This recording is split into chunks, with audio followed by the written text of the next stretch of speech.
Bună ziua, prieteni! Astăzi vreau să fac un colț din os. O să încep să vă arăt sculele de care aveți nevoie. Și ca de fiecare dată o lucrare de-a mea. Așa e de fapt. Ăsta e nou proiect bun. Și aveți nevoie de, în primul rând, de asta ca să țină de urât. Și după aia osul propriu-zis, care de la o vacă sau ceva de genul ăsta. Înțelegi? Cu designul făcut deja dinainte. Luna, pleacă de aici! Cu designul deja vrea să-mi fure osul. Așa, cu designul deja făcut, cumva. E bine să ai și o schiță înainte. Să știi cam cum să-ți iasă. Și după aia sculeți, îți trebuie un plier din acesta nose, bend nose, se zice. Da, osul.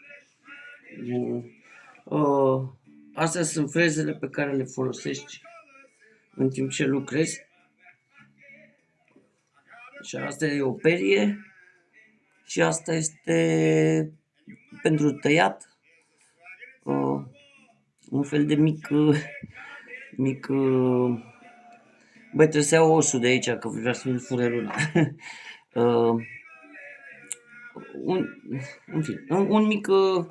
O piatră de tăiat, gen diamantat. Așa. După aia mai aveți nevoie de încă două freze, una ca asta, ascuțită, nu știu dacă se vede, și una pe rotundă, pentru detalii și așa.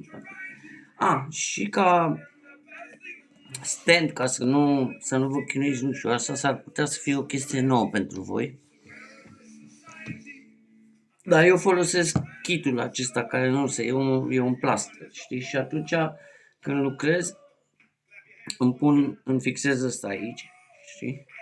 Și pot lucra de aici. Și apoi mai aveți nevoie de unealta asta.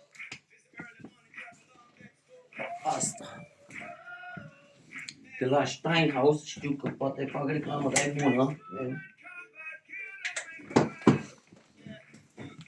Așa, și începeți direct cu, cum îi spune, cu ăsta.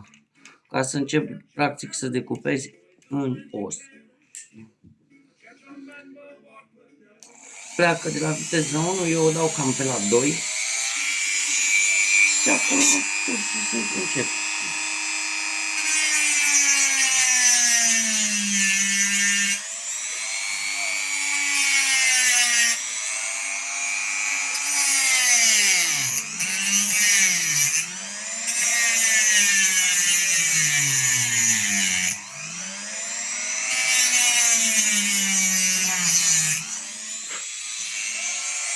Așa, asta merge până aici, dacă o dai la maxim.